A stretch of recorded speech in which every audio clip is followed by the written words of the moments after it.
So hello everyone, welcome back to techno codes. I am Ritika and आज के इस video में हम C++ प्रोग्रामिंग का एक इम्पॉर्टेंट टॉपिक समझने जा रहे हैं, वो है कंट्रोल स्ट्रक्चर। जैसे हम बिना डिसीजन लिए स्मार्ट वर्क नहीं कर सकते, वैसे ही बिना कंट्रोल स्ट्रक्चर्स के प्रोग्राम भी स्मार्ट काम नहीं कर सकते। तो इस पार्ट में हम कंडीशनल स्टेटमेंट जैसे if else, else if, switch और नेस्टेड इफ को सिंपल लैंग्वेज और रियल लाइफ एग्जांपल के साथ कवर करेंगे। So let's get started and make our program smarter. तो चलिए सबसे पहले बात करते हैं कंट्रोल स्ट्रक्चर्स की। तो कंट्रोल स्ट्रक्चर्स का मीनिंग समझ लेते हैं पहले। तो कंट्रोल स्ट्रक्चर का सिंपल मीनिंग होता है प्रोग्राम के फ्लो को कंट्रोल करना। Control structures control the flow of execution in a program. They decide which statement will execute and how many times they will execute. तो मतलब हम डिसाइड करते हैं कि कौन सा स्टेटमेंट एग्जीक्यूट होगा, कब एग्जीक्यूट होगा और कितनी बार एग्जीक्यूट होगा। Without control structures program run line by line. तो अगर कंट्रोल स्ट्रक्चर यूज ना किए जाए तो प्रोग्राम बिल्कुल सीधा यानी कि ऊपर से नीचे लाइन बाय लाइन एग्जीक्यूट होगा बिना किसी डिसीजन लिए। लेकिन रियल प्रोग्राम्स में हमेशा डिसीजन लिए जाते हैं और कंडीशंस भी होती है और वही काम कंट्रोल स्ट्रक्चर्स करते हैं। तो चलिए अब इसे थोड़े रियल लाइफ एग्जांपल से समझ लेते हैं। सोचो आप रोड पर ड्राइव कर रहे हो और सामने आपके ट्रैफिक सिग्नल लगा हुआ है, यानी कि अब आपका डिसीजन किस पर डिपेंड करेगा? सिग्नल के कलर पर, यानी कि रेड, येलो और ग्रीन कलर पर। तो अब आपका डिसीजन किस पर डिपेंड करेगा? सिग्नल के कलर पर। तो अगर हमारी रेड लाइट होगी, आप क्या करोगे? रुक जाओगे, यानी कि आप गाड़ी को रोक दोगे क्योंकि हमारा क्या है, रेड सिग्नल है। अगर हमारा येलो कलर होगा तो आप क्या डिसीजन लोगे? आप अपने को रेडी करोगे गाड़ी चलाने के लिए, यानी कि getting ready to drive a car, ठीक है। और अगर हमारा ग्रीन कलर होगा तो आप क्या करोगे? आप गाड़ी चलाओगे, यानी कि हम अपने डेस्टिनेशन पर चले जाएंगे। तो यहाँ पर हर एक चीज डिसीजन ले रही है, यानी कि किस पर डिसीजन ले रही है, किसके बेसिस पर डिसीजन ले रही है? कलर के बेसिस पर डिसीजन ले रही है, ठीक है। और उस कलर के अकॉर्डिंग एक्शन डिसाइड हो रहा है। एग्जैक्टली यही काम प्रोग्रामिंग में भी कंट्रोल स्ट्रक्चर्स करते हैं। कंट्रोल स्ट्रक्चर्स प्रोग्राम को बताते हैं कि कौन सा स्टेटमेंट कब एग्जीक्यूट होगा, ठीक है।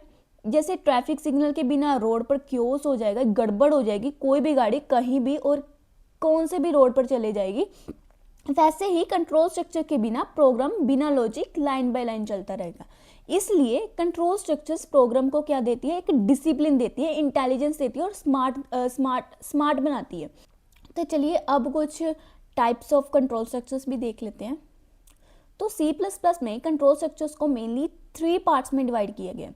तो फर्स्ट जो होते हैं वो होते हैं हमारे कंडीशनल स्टेटमेंट्स। क्या होते हैं हमारे कंडीशनल स्टेटमेंट्स? और नेक्स्ट हमारे आते हैं लूप्स, और उसके बाद हमारे आते हैं जंप स्टेटमेंट्स, ठीक है। तो जो कंडीशनल स्टेटमेंट होते हैं वह कंडीशनल के स्टेटमेंट्स डिसीजन लेने के लिए यूज होते हैं, और जो लूप्स हैं वो किसी काम को बार बार रिपीट करने के लिए, या जैसे कि हमने लिखना हो हेलो, है ना, हमने इसको हेलो को 5 बार लिखना है, ठीक है। हेलो को क्या लिखना है? 5 बार लिखना। अब क्या करेंगे? हम दोबारा प्रिंट कराएंगे क्या? नहीं, हम एक कंडीशन लगा देंगे, लूप्स एक कंडीशन लगा देंगे, उसके बेसिस में ये क्या 5 बार प्रिंट हो जाएगा। कुछ ऐसा समझेंगे इस लूप्स में हम, ठीक है, आगे जाकर समझेंगे इसको। और अगला आता है जंप स्टेटमेंट, जो क्या करता है? प्रोग्राम के फ्लो को तोड़ने या स्किप करने के लिए यूज होता है। इसमें आते हैं हमारे 2 स्टेटमेंट्स। एक तो होती है हमारी ब्रेक,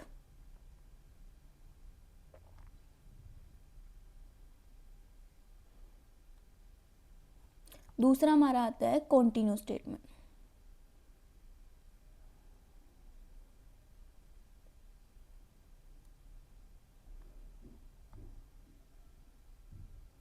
ठीक है, ब्रेक जो होता है मतलब कि फ्लो को तोड़ने के लिए काम आता है। कंटिन्यू क्या है? स्किप करने के लिए, यानी कि वो वाला वर्ड भी स्किप कर देगा जो सा आप चाहते हो और नेक्स्ट, यानी कि नेक्स्ट नंबर जो होगा या नेक्स्ट जो भी प्रिंट करने को होगा उसकी तरफ ये बढ़ जाएगा, ठीक है।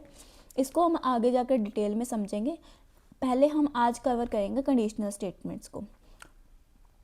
ठीक है। तो चलिए कंडीशनल स्टेटमेंट्स का समझ लेते हैं मीनिंग। तो कंडीशनल स्टेटमेंट का काम होता है डिसीजन मेकिंग, यानी कि यहाँ पर हर डिसीजन एक कंडीशन पर बेस्ड होता है, use to make decision based on conditions. ठीक है, और ये कंडीशंस हमेशा सिर्फ दो रिजल्ट देती है, या तो वो होगा ट्रू या तो वो होगा false. Condition result is either true or false. जैसे अगर ट्रैफिक सिग्नल ग्रीन है तो हम गाड़ी चलाएंगे, और अगर रेड है तो हम क्या करेंगे, रुक जाएंगे। तो प्रोग्रामिंग में भी इसी तरह से कंडीशनल स्टेटमेंट का यूज होता है। तो चलिए अब समझते हैं टाइप्स ऑफ कंडीशनल स्टेटमेंट्स को। ठीक है, तो इसमें मेनली 5 टाइप्स की आ जाती है। ये फर्स्ट जो है हमारी इफ स्टेटमेंट, जो सिंगल कंडीशन को हैंडल करती है। नेक्स्ट हमारी है इफ एल्स स्टेटमेंट, जो 2 आउटकम्स देती है। ठीक है, यानी कि 2 आउटकम्स होते हैं इसके, या तो इफ, नहीं तो फिर क्या होगा, एल्स ब्लॉक हमारा होगा प्रिंट। ठीक है, एक होती है एल्स इफ लेटर, ये तब यूज होती है जब हमारे पास क्या होगी, मल्टीपल कंडीशंस होगी। और अगला आता है स्विच स्टेटमेंट, ये फिक्स्ड ऑप्शंस, यानी कि जैसे कि डेज ऑफ वीक हो गए, मेन्यू हो गया, है ना, ये मेन्यू बेस्ड प्रोग्राम्स में काम आती है ज़्यादातर। ठीक है, नेक्स्ट हमारी होगी नेस्टेड इफ स्टेटमेंट, जो कंडीशंस के इनसाइड कंडीशंस को बिल्ड करती है, यानी कि हमारा पहले क्या, अगर ये वाली कंडीशन ट्रू होगी तभी ये वाली कंडीशन ट्रू होगी, यानी कि इसके अंदर क्या, इफ के अंदर ही एक और इफ है। ठीक है, तो चलिए इनको अब हम थोड़ा डिटेल में समझ लेते हैं। सबसे पहले शुरू करते हैं इफ स्टेटमेंट से। तो सबसे पहले और सिंपलेस्ट कंडीशन स्टेटमेंट होता है इफ स्टेटमेंट। इफ का मतलब होता है अगर, जी हाँ, अगर। ठीक है, तो सब इफ का मतलब होता है अगर कंडीशन ट्रू हुई तभी इफ के अंदर लिखा हुआ कोड एग्जीक्यूट होता है। ठीक है, सिंटैक्स से समझ लेते हैं।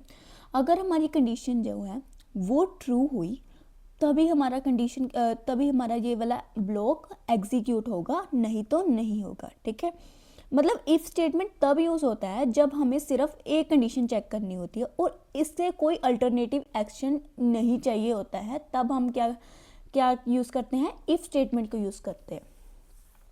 ठीक है, तो इसका बेसिक कंडीशन है इफ लिख देते हैं, और इस पैरेंथेसिस में हम अपने कंडीशन लिखनी होती है और हमने स्टेटमेंट को एग्जीक्यूट करना होता है। जो ये यहाँ लिखा हुआ है ना, statement to execute if condition is true, यहाँ पर कोई सी आउट या प्रिंट स्टेटमेंट लिखनी होती है, जो भी जब हमारी कंडीशन ट्रू होगी तभी हमारा क्या होगा, ब्लॉक जो होगा एग्जीक्यूट होता है।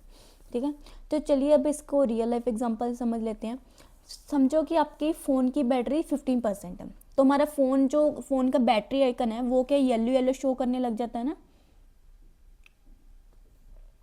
यानी कि जब हमारी फ़ोन की बैटरी, समझो यहाँ पर है ना, तो हमारा आइकन क्या है बैटरी का, येलो येलो शो होने लगता है ना। बाकी टाइम तो वो वाइट ही रहता है ना। तो जब हमारी बैटरी लो हो जाती है तभी वो येलो या रेड कलर का शो होने लगता है कि बैटरी अब क्या है, कम हो गया, कि इसको चार्ज लगाना है।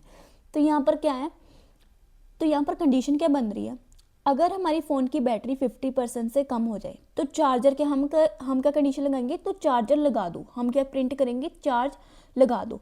अगर हमारी बैटरी सफिशेंट है तो वो हमें कुछ कहेगा ही नहीं, तो कुछ भी प्रिंट नहीं होगा और कोई भी एक्शन नहीं लिया जाएगा। तो इसी लॉजिक को हम प्रोग्रामिंग में भी इफ स्टेटमेंट के थ्रू लिखते हैं। ठीक है, तो चलिए इसे हम VS कोड में कोड करके, यही रियल लाइफ एग्जांपल को कोड करके मोर क्लियर कर लेते हैं इफ कंडीशंस को।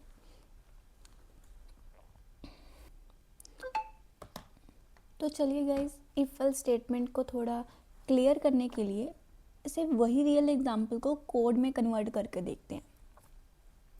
पहले हम लिखेंगे हेडर फाइल को,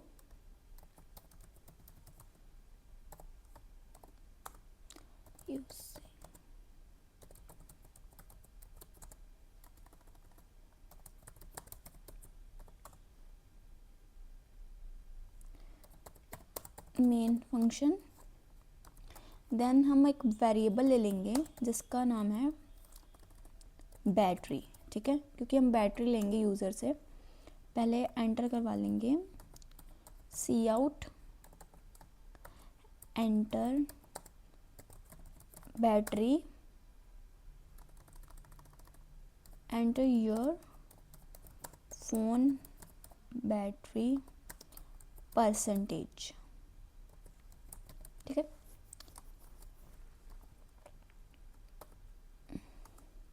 अब सीन करा लेंगे, यानी कि यूज़र से हम बैटरी ले लेंगे, बैटरी की जो भी परसेंटेज है वो ले लेंगे। देन हम कंडीशन लगा देते हैं, इफ़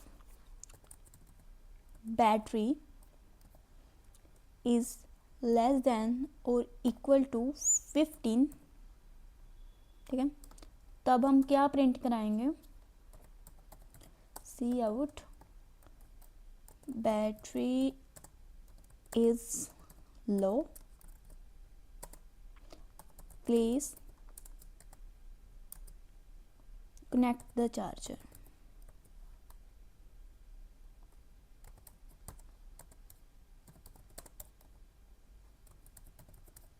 ठीक है। तो ये हम क्या करा लेंगे, प्रिंट। तो ये ब्लॉक तभी प्रिंट होगा, रिटर्न 0 भी लिख देते हैं, स्मॉल लेटर में लिखना है। तो ये ब्लॉक तभी प्रिंट होगा जब हमारी ये वाली कंडीशन क्या होगी, सेटिस्फाई होगी, ठीक है। या जब हमारी ये वाली कंडीशन ट्रू होगी तभी हमारा क्या होगा, तभी हमारा ये वाला ब्लॉक प्रिंट होगा, ठीक है, बैटरी लो वाला। तो अगर हमारे यहाँ पर यूज़र से बैटरी ले रहे हैं, अगर हमारे यूज़र्स यहाँ पर बैटरी 15 से लेस या 15 लिख दें तो हमारा ये वाला ब्लॉक प्रिंट होगा, ठीक है। अदरवाइज अगर हमारी बैटरी वो लिख दे 45, 65 या कुछ भी, तो हमारा ब्लॉक क्या होगा, प्रिंट नहीं होगा, क्योंकि इसमें सिर्फ एक ही कंडीशन है, ठीक है। चलिए इसको रन करके देख लेते हैं, सेव करके। अब हमारे यहाँ पर क्या शो कर रहा है, enter your phone battery percentage, यानी कि ये वाली चीज़ हमें प्रिंट हो रही है। अब क्या करेंगे हम, सी इन बैटरी, यानी कि हम अपनी बैटरी की परसेंटेज लिखेंगे यहाँ पर। तो यहाँ पर हम लिख देते हैं जैसे कि 15 ही लिख देते हैं, यहाँ पर नहीं, यहाँ पर 15, ठीक है। तो हमारा क्या प्रिंट हो गया, battery is low, please connect to the charger, ठीक है। अगर यहीं अब हम लिख देते हैं कि बैटरी को 45, क्या हमारा कुछ प्रिंट हुआ, नहीं प्रिंट हुआ, क्योंकि हमने बैटरी की एक ही कंडीशन दी थी जिसमें हमारा ये प्रिंट होगा, ठीक है। अगर हमारी बैटरी जो है लेस देन 15 होगी और इक्वल टू 15 होगी, वरना तो कुछ भी या नहीं प्रिंट होगा। तो ये कंडीशन, तो ये थी हमारी इफ कंडीशंस का कॉन्सेप्ट। तो चलिए अब हम बात करते हैं इफ एल्स स्टेटमेंट की, ठीक है। तो जब सिचुएशन ऐसी हो जहां दो पॉसिबल आउटकम हो सकते हैं, यानी कि जब हमारी सिचुएशन ऐसी हो जब हमारे पास दो आउटकम्स हो सकते हैं, तब हम इफ एल्स का यूज़ करते हैं। अगर कंडीशन यहाँ पर ट्रू हुई तो इफ ब्लॉक एग्जीक्यूट होगा, और अगर कंडीशन हमारी क्या हुई, फॉल्स हुई, तो हमारा यहाँ पर क्या होगा, एल्स ब्लॉक क्या होगा, एग्जीक्यूट होगा। मतलब यहाँ प्रोग्राम दोनों सिचुएशन के लिए रेडी होते हैं। यानी कि यहाँ पर अगर हमारी कंडीशन ट्रू होगी, यानी कि हमारी इफ़ कंडीशन ट्रू होगी समझो, ठीक है, तो हमारा क्या होगा, इफ़ कंडीशन वाला ब्लॉक एग्जीक्यूट होगा। अदरवाइज क्या होगा, एल्स ब्लॉक वाला जिसमें कोई कंडीशन नहीं है बट हमने कुछ प्रिंट करना है कि ये नहीं तो ये सही। इसका लॉजिक क्या है, अगर ये नहीं तो ये सही, ठीक है, ये वाला ब्लॉक क्या होगा, फिर एग्जीक्यूट होगा, ठीक है। Statement if condition is false, ये वाला ब्लॉक तब एग्जीक्यूट होगा अगर हमारी इफ कंडीशन क्या होगी, फॉल्स होगी, ठीक है। तो चलिए अब इसे रियल लाइफ एग्जांपल से भी समझ लेते हैं।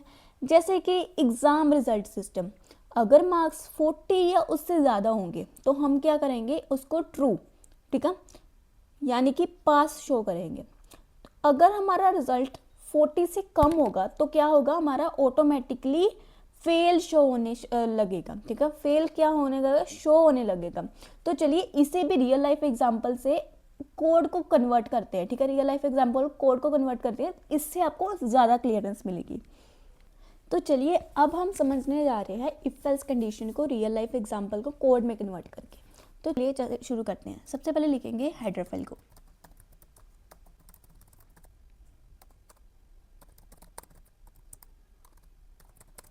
ठीक है, फिर हम लिखेंगे मेन फंक्शन को, उसके अंदर हम लिखेंगे प्रोग्राम। चलिए अब यूज़र से मार्क्स ले लेते हैं, ठीक है, पहले प्रिंट कराएंगे मार्क्स कितने आए बच्चों के। सी आउट एंटर योर मार्क्स, सी इन करा लेंगे यूज़र से मार्क्स, यूज़र से मार्क्स ले लेंगे, ठीक है। और अब लगाते हैं हमारी कंडीशन को, इफ़ कंडीशन को, ठीक है। इफ़ हमारे जो मार्क्स हैं यानी कि ये वाले मार्क्स इसमें स्टोर हो गए तब, ठीक है, यानी कि अगर हमारे मार्क्स हैं, अगर वो ग्रेटर देन और इक्वल टू 40 है, ठीक है, ग्रेटर भी है जा तो है वो इक्वल टू 40, ठीक है, तो हमारा ये वाला ब्लॉक प्रिंट होगा जिसमें हमारा रिजल्ट क्या आया है, पास, ठीक है। अब लगा लेते हैं एल्स कंडीशन इसमें, ठीक है। एल्स नहीं तो हम क्या प्रिंट कर देंगे, सी आउट रिजल्ट फेल, ठीक है। अगर हमारा जो इसमें क्या कंडीशन है, मार्क्स अगर हमारे ग्रेटर देन और इक्वल टू 40 है तब हमारा क्या होगा, ये वाला ब्लॉक प्रिंट होगा, ठीक है, यानी कि रिजल्ट पास वाला ब्लॉक प्रिंट होगा। अगर हमारा जो मार्क्स हैं वो लेस देन 40 आ जाए तो हमारा क्या एल्स ब्लॉक प्रिंट होगा, जिसमें क्या है रिजल्ट क्या है हमारा फेल। ऑटोमेटिकली ये एल्स ब्लॉक को प्रिंट करा देगा जब हमारा इफ कंडीशन वाला ब्लॉक रॉन्ग हो जाएगा। तो चलिए इसको रन करके देख लेते हैं।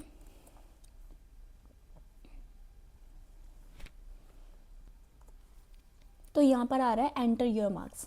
सपोज हम लिख देते हैं हमारे मार्क्स आए हैं 55, तो हमारा ये रिजल्ट क्या दे रहा है, पास दे रहा है, क्योंकि जो हमारी मार्क्स की वैल्यू है वो हमारे ग्रेटर देन भी है, ग्रेटर देन है मार्क्स से, ठीक है, ग्रेटर देन है 40 से, तो हमारा इसलिए क्या हुआ, इफ ब्लॉक पास हो गया, ठीक है, इफ ब्लॉक यहाँ पर प्रिंट हो गया।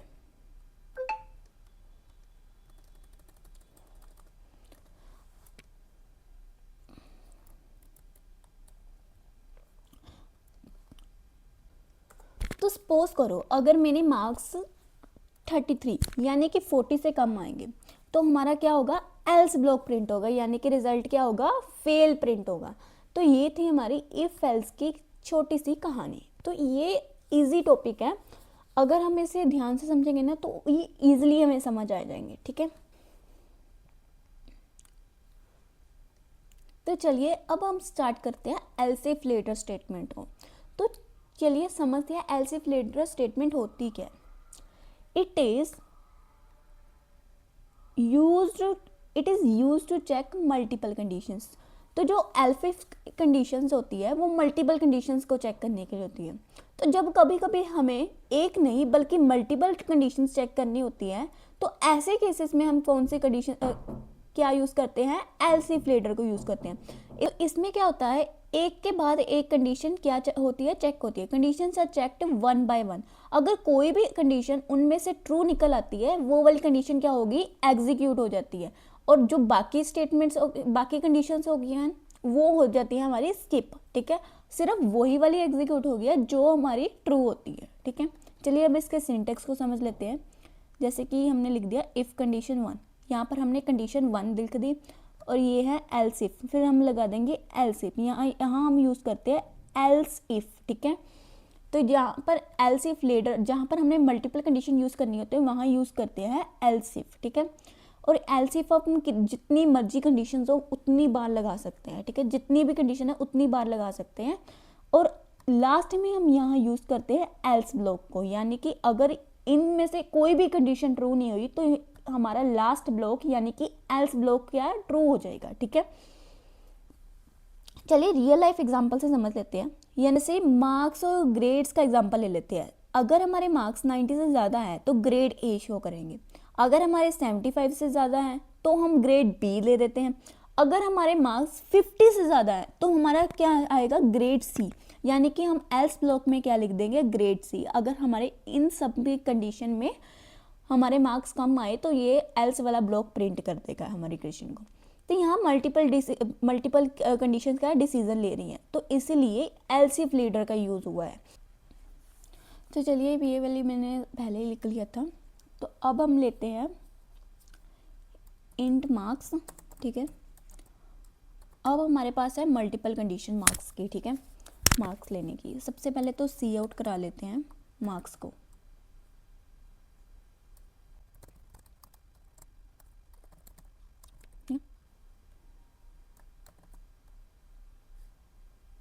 सॉरी,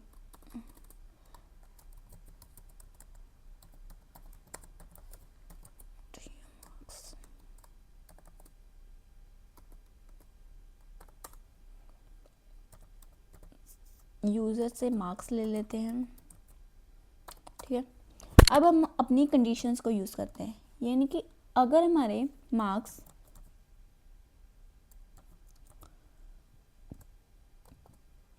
ग्रेटर देन और इक्वल टू 90 है, ठीक है, तो हमने क्या कर लिया है, टॉप कर लिया है, तो हम क्या दे देंगे, हम ग्रेड दे देंगे ए।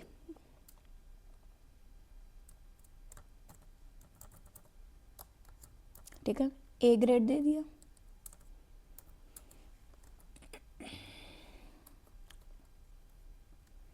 Else if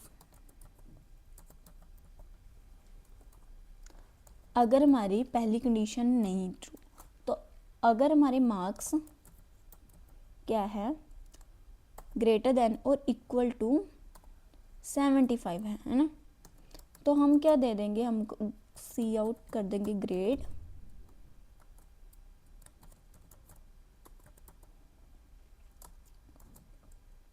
B. ठीक है, हम दे देंगे ग्रेड बी। ठीक है, एल्स इफ एक और कंडीशन, तो यहाँ पर हमारी मल्टीपल कंडीशंस आ रही हैं। ठीक है, अगर हमारे मार्क्स ग्रेटर देन और इक्वल टू 50 है, ठीक है, तब हम दे देंगे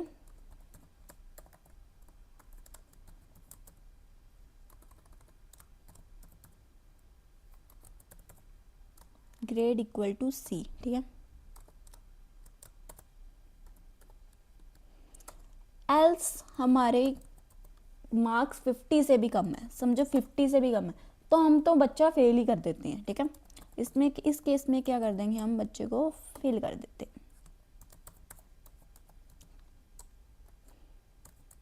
रिजल्ट फेल। ठीक है, यानी कि अगर हमने यहाँ पर कंडीशन लगाई है तो यहाँ पर कंडीशन 1 बाय 1 चेक होगी, यानी कि जब हमें मार्क्स यूज़र से मिले। ठीक है, अगर हमें यूज़र से मार्क्स मिले तो वो चेक करेगा मार्क्स को, अगर वो मार्क्स जो है वो ग्रेटर देन और इक्वल टू 90 है, तब तो वह क्या कर देगा, ग्रेड ए प्रिंट कर देगा। ठीक है, अगर हमारे 90 से ज़्यादा नहीं है या 90 के इक्वल नहीं है, तो हम सेकंड कंडीशन को चेक करेंगे। तो सेकंड कंडीशन को चेक करेंगे कि हमारे मार्क्स ग्रेटर देन और इक्वल टू 75 है। अगर वो भी कंडीशन नहीं मैच कर रही तो हम चेक करेंगे नेक्स्ट कंडीशन को कि हमारे मार्क्स ग्रेटर देन और इक्वल टू 50 है। अगर वो भी कंडीशन नहीं मैच करेगी तो तब जाकर हमारा ये लास्ट वाला एल्स ब्लॉक क्या हो जाएगा, प्रिंट हो जाएगा। ठीक है, यानी कि ये कंडीशन नहीं प्रिंट होगी तो हमारा लास्ट वाला एल्स ब्लॉक प्रिंट हो जाएगा इसमें। ठीक है, तो चलिए इसको रन कर देख लेते हैं।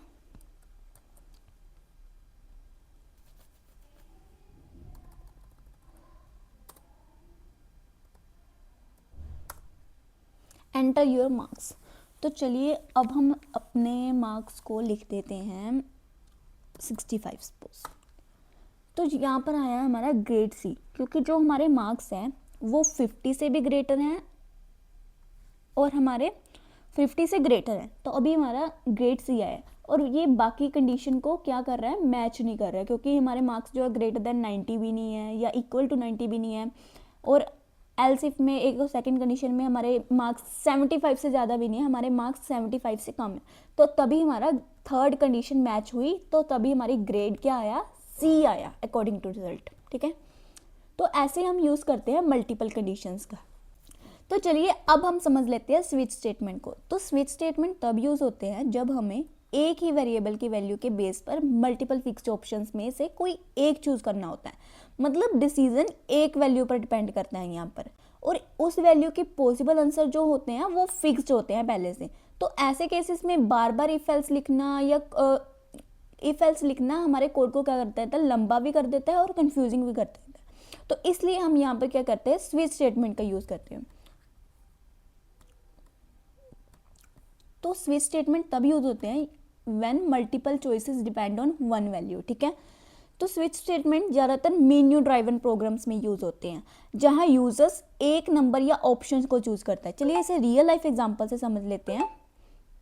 जैसे रेस्टोरेंट का मेन्यू, ठीक है, अगर कस्टमर को वन प्रेस करिए, ये समझो कि हमारा जो मेन्यू है वो फ़ोन पर है और फ़ोन पर हमने मल्टीपल ऑप्शंस दिए हुए हैं। अगर वो वन नंबर को प्रेस करेगा तो हमारी टी यानी कि टी ऑर्डर हो जाएगी।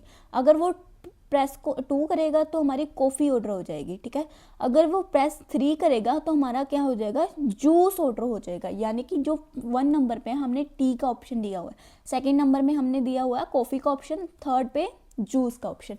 तो ये स्विच स्टेटमेंट ऐसे कंडीशंस में यूज़ होती है जब हमारे पास फिक्स्ड हमें पता होता है कि कौन सी वैल्यूज़ है। यानी तो जैसे कि हमें मेन्यू में पता होता है ना हमारी कौन सी आइटम्स हैं। जैसे कि एक और एग्जांपल ले लेते हैं, जैसे कि डेज ऑफ वीक है ना, डेज ऑफ वीक में भी पता होगा कि हमारे संडे, मंडे, ट्यूसडे, ये 7 डेज है ना, ये भी फिक्स्ड है ना, इससे ज़्यादा नहीं होगी। तब हम यूज़ करते हैं स्विच स्टेटमेंट का। तो चलिए अब हम समझ लेते हैं स्विच का सिंटेक्स, तो उसके बाद हम करेंगे कोड को। ठीक है, बेसिकली स्विच का सिंटेक्स है वो कुछ ऐसा है। तो इसमें क्या है, इस स्लाइड में स्विच का सबसे पहले स्विच के अंदर क्या आती है, एक्सप्रेशन आती है। तो फिर आती है हमारी केस की वैल्यू, यानी कि यहाँ पर आते हैं केस।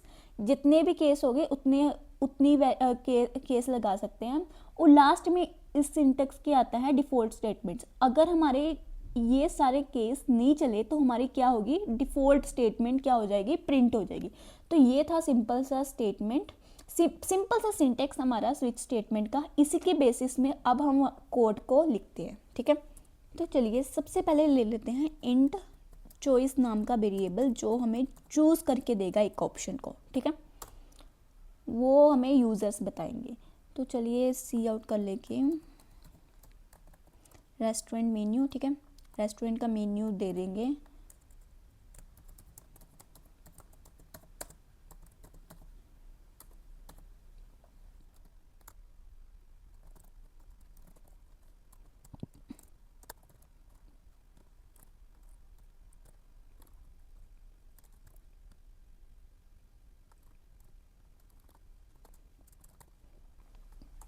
तो अब मैंने यहाँ पर रेस्टोरेंट का मेन्यू लिख दिया है, जिसमें फर्स्ट ऑप्शन मैंने दिया है टी का, सेकंड ऑप्शन मैंने दिया है कॉफ़ी का, और थर्ड ऑप्शन मैंने जूस का दिया है। ठीक है, तो अब हम एंटर करवा लेते हैं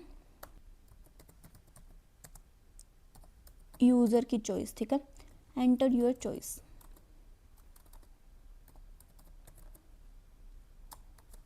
ठीक है, सी इन यूज़र से अब चॉइस ले लेते हैं। या तो यहाँ पर हमारा यूज़र चॉइस देगा कि हमने टी पीनी है, कॉफ़ी पीनी है उसने, या जूस पीना है। ठीक है, तो चलिए अब हम स्विच स्टेटमेंट लगा लेते हैं, जिसमें हम एक्सप्रेशन दे देते हैं चॉइस को। ठीक है, जो भी चॉइस की वैल्यू होगी वही क्या करेगा, प्रिंट करेगा वो। तो इसमें मैंने क्या कहा था, यहाँ पर होते हैं केस। तो पहला केस लगा देते हैं केस 1।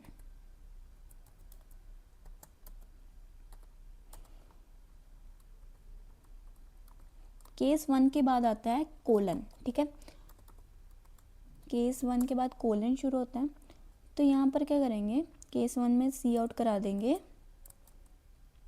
सी आउट,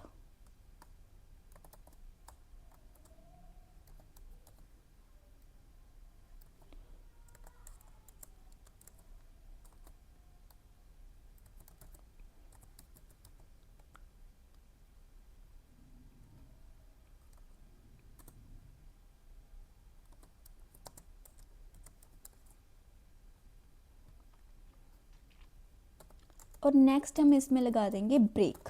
अब आप सोचोगे ब्रेक क्यों लगाया, अगर हम यहाँ पर स्विच स्टेटमेंट में अगर हम ब्रेक ना यूज़ करें ना, तो ये हमारा जो कंडीशन है नेक्स्ट कंडीशन पर भी चली जाती है, यानी कि ये कंडीशन को छोड़कर नेक्स्ट कंडीशन में ऐसे ही चल जाती है, ठीक है।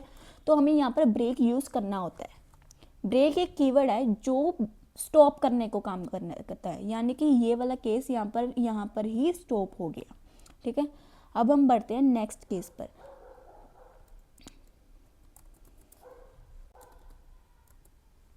केस सेकंड,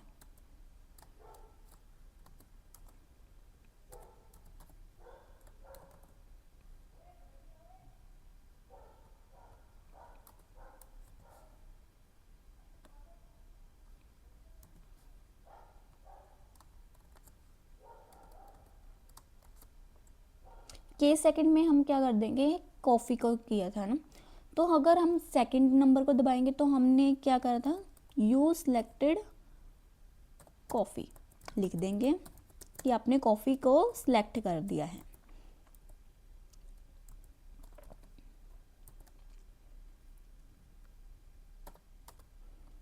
फिर हम लगा देंगे ब्रेक, ठीक है। ये केस यहीं पे ख़त्म हो गया, ताकि वो ऐसे ही नेक्स्ट केस पर मूव ना करे, ठीक है। केस 3, अब हम केस 3 में लगा देंगे यू सिलेक्टेड जूस,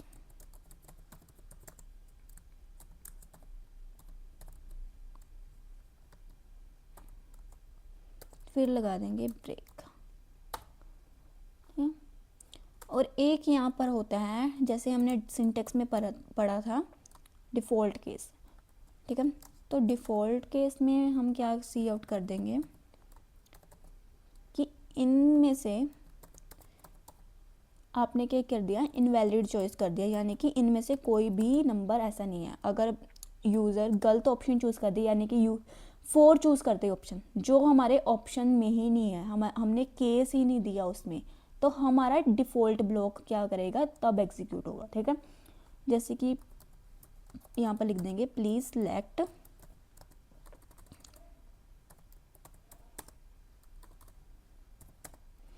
1, 2 या 3rd ऑप्शन, ओके।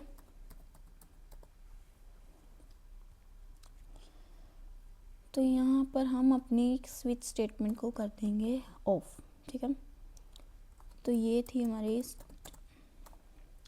चलिए ओवरव्यू लेते हैं। पहले हमने क्या किया, एक इंट चॉइस नाम का वेरिएबल लिया, उसमें मैंने एक रेस्टोरेंट मेन्यू बना दिया, वैसे ही एक शो करने के लिए कि हमने ये मेन्यू की आइटम्स हमने ली है, ठीक है। उसके बाद हमने एक एंटर योर चॉइस कर दिया, यानी कि सी इन क्या कर दिया, चॉइस को, ठीक है।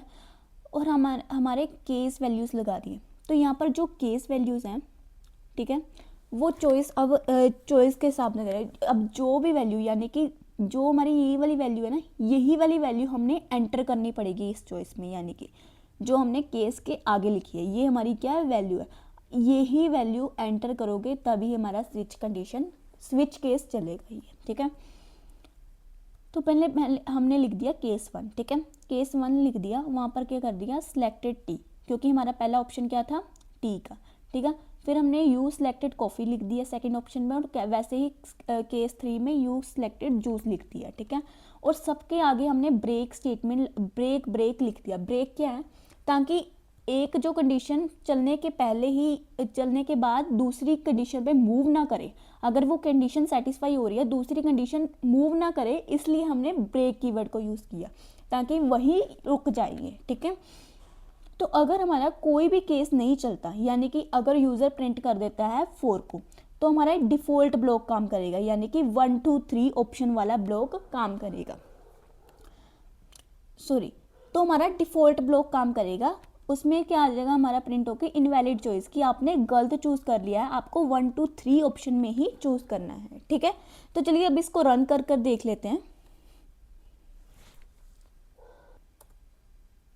तो यहाँ पर हमें एज इट इज़ प्रिंट होकर आ गया है रेस्टोरेंट टी मेन्यू। ठीक है, टी कॉफ़ी जूस। अब हमने चॉइस करनी है, तो चॉइस में हम टी कॉफ़ी या जूस नहीं लिखेंगे, जो हमने वैल्यूज़ दी है ना स्विच केस में, किस केस के आगे ये वाली वैल्यू, यही अगर एंटर करोगे तभी हमारा केस जो होगा प्रिंट होगा। ठीक है, जैसे कि केस 1 हमने प्रिंट कराना है, तो हम लिख देंगे वैल्यू केस 2, तो यू सिलेक्टेड टी आ गया हमारे पास। ठीक है, तो हमने क्या केस 1 यानी कि रेस्टोरेंट मेन्यू का फर्स्ट आइटम चूज़ कर लिया है जो है टी। ठीक है, वैसे ही अगर हम 2 को प्रिंट करने टू वैल्यू चूज़ करेंगे तभी हमारा क्या आएगा, यू सिलेक्टेड कॉफ़ी आएगा। अगर हमने कोई भी इनमें से कोई भी नहीं है ना, वो वाला नंबर यहाँ पर प्रिंट कर दिया, तो हमारा क्या डिफ़ॉल्ट ब्लॉक, जो हमारा डिफ़ॉल्ट ब्लॉक है वो प्रिंट होगा इसमें। ठीक है, तो ये था हमारा स्विच केस का लॉजिक। तो चलिए अब समझते हैं हम नेस्टेड इफ को। तो नेस्टेड इफ का मतलब होता है कि एक इफ के अंदर दूसरा इफ। ठीक है, चलिए इसे सिंटेक्स से समझ ले तो ज़्यादा समझ आएगा।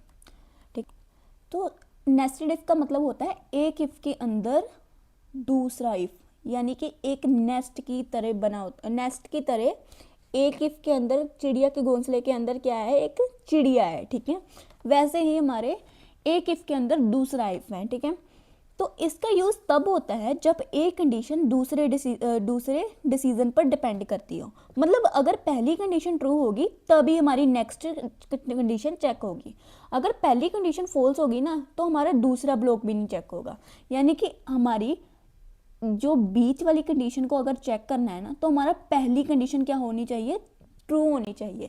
अगर ये कंडीशन हमारी ट्रू होगी तभी हमारा जो बीच वाला जो ब्लॉक की इफ कंडीशन है ना, वो वाली कंडीशन चेक होगी, नहीं तो नहीं होगी। ठीक है, तो चलिए इसे रियल लाइफ एग्जांपल से समझ लेते हैं। जैसे कि वोटिंग सिस्टम का एग्जांपल ले लो, पहले क्या चेक होगी, वैसे वोटिंग सिस्टम में सबसे पहले ज़रूरी क्या होती है, जो एक तो हमारा होगा वोटर कार्ड ज़रूरी होता है और एक हमारी एज ज़रूरी होती है। सबसे ज़्यादा ज़रूरी होती है एज। तो अगर हमारी जो एज है वो होगी 18 या 18 से ज़्यादा। ठीक है, यानी कि हम पहले कंडीशन में लिख देते हैं हमारी एज जो है 18 से ज़्यादा या 18 होगी पूरी, तब हमारी अगर ये वाली कंडीशन ट्रू होगी तभी हमारी नेक्स्ट कंडीशन ट्रू होगी। तो नेक्स्ट कंडीशन को हम ले लेते हैं कि वोटर आईडी कार्ड। क्या आपके पास वोटर आईडी कार्ड है? ठीक है, अगर हमारे पास वोटर आईडी कार्ड है तभी हमारी ये क्या बीच वाली कंडीशन को ट्रू होगी। ठीक है, तो एग्जीक्यूट होगी, तभी हमारी बीच वाली कंडीशन क्या होगी, एग्जीक्यूट होगी। ठीक है, तो इसे हम क्या कह रहे हैं, इसमें क्या कर रहे हैं बेसिकली, पहली कंडीशन को चेक करें। अगर वो कंडीशन चेक हो रही है यानी कि हमारी एज जो है 18 है, तभी हमारा नेक्स्ट जो वोटिंग सिस्टम में यूज़ होता है ना, मेन जो वोटर कार्ड्स वगैरह यूज़ होते हैं वो चेक होगा कि आपके पास वो अगर आपकी एज 18 है और आपके पास वोटर कार्ड है तभी आप क्या कर सकते हो, वोट डाल सकते हो, अदरवाइज नहीं डाल सकते। ठीक है, यानी कि इन दोनों में से एक नहीं, दोनों ही कंडीशन मैंडेटरी है। सबसे मैंडेटरी ये है कि आपकी एज उतनी होनी चाहिए। ठीक है, तो ये हमारा फंडा है थोड़ा नेस्टेड इफ का। तो इसमें क्या है, सबसे पहले आउटर इफ कंडीशन चेक होगी, तो अगर ये कंडीशन ट्रू होगी तभी हमारी इनर इफ चेक होगी, तो दोनों कंडीशन ट्रू होगी तभी फाइनल एक्शन होगा। ठीक है, तो इसमें ये है। तो चलिए इस कोड को रियल लाइफ एग्जांपल जो मैंने समझाई है इसको हम कोड में कन्वर्ट करके देखें, तो ताकि आपको ज़्यादा क्लियरेंस होगी। तो चलिए अब हम इसमें ले लेते हैं, एक एज ले लेते हैं क्योंकि इसमें 2 कंडीशंस होगी, तो एक ले लेते हैं हम वोटर आईडी। ठीक है, वोटर आईडी भी होनी चाहिए ना। ठीक है, अब हम सी आउट करा लेते हैं एज, enter your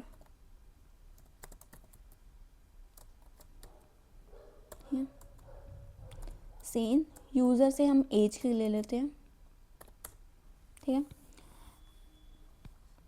अब कंडीशन लगा लेते हैं, इफ़ एज जो है हमारी ग्रेटर देन और इक्वल टू 18 होगी, तभी हमारी क्या होगी, ये वाली कंडीशन, नेक्स्ट कंडीशन चेक होगी। ठीक है, तो पहली कंडीशन हमारी जो है एज ग्रेटर देन और इक्वल टू 18 होनी चाहिए, ये वाली लगा दी है। ठीक है, अब इसके अंदर एक और कंडीशन लगानी है, उसके लिए हम पूछ लेते हैं इनसे कि do you have voter ID card, have voter ID. ठीक है,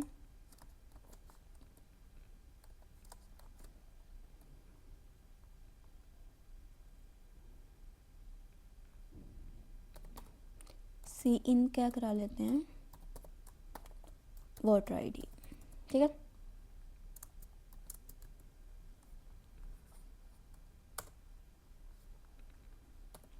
यानी कि यहाँ पर हम कंडीशन को ले लेते हैं। अब कंडीशन लिखते हैं, इसमें क्या कर रहे हैं हम, इफ़ के अंदर ही एक कंडीशन लिख रहे हैं वोटर आईडी की। ठीक है, इफ़ हमारी कंट्रोल से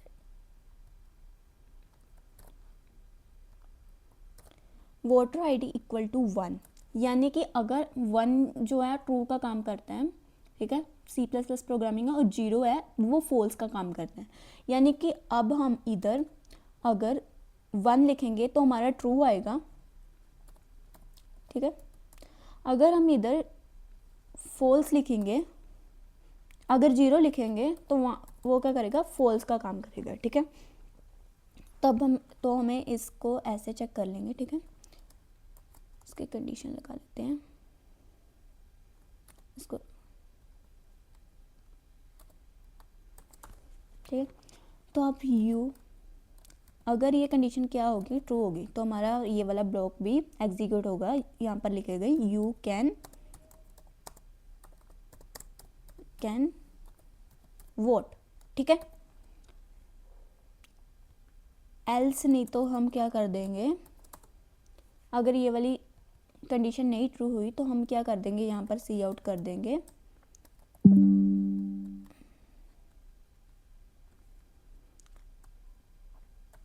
एल्स हम सी आउट कर देंगे वोटर आईडी रिक्वायर्ड। ठीक है,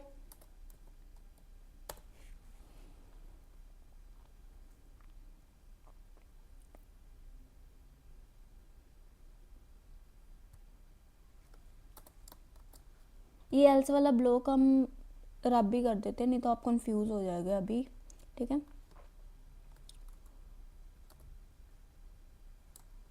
तो अभी के लिए इतने समझ लेते हैं। अगर हमारी इसमें मैंने क्या किया, एक तो मैंने ले ली एज और दूसरी ले ली वोटर आईडी का। ठीक है, ये हम क्या करा देंगे, सी आउट करा देंगे। सबसे पहले एज देखेंगे, क्योंकि हमारी पहली कंडीशन क्या है, एज की।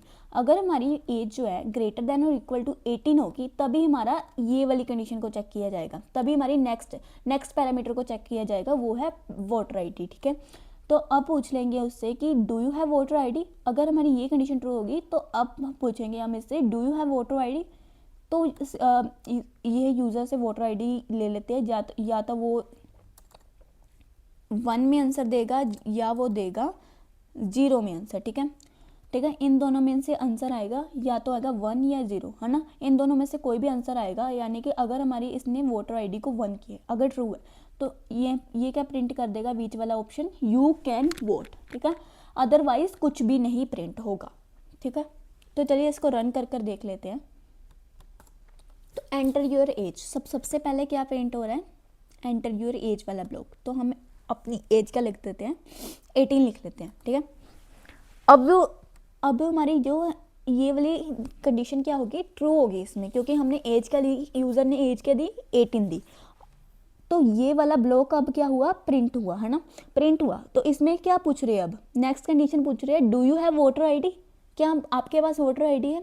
अगर मैं लिख दूँ 1, यस मेरे पास वोटर आईडी है, तो हमारा क्या होगा, ये वाला ब्लॉक क्या हो जाएगा, प्रिंट हो जाएगा। यानी कि ये वाला ब्लॉक, यानी कि यू कैन वोट, कि आप एलिजिबल हो वोट के लिए, आप वोट कर सकते हो। ठीक है, अगर मैं ये वाले यहाँ पर क्या लिख देती 0, तो हमारा कुछ भी नहीं प्रिंट होता।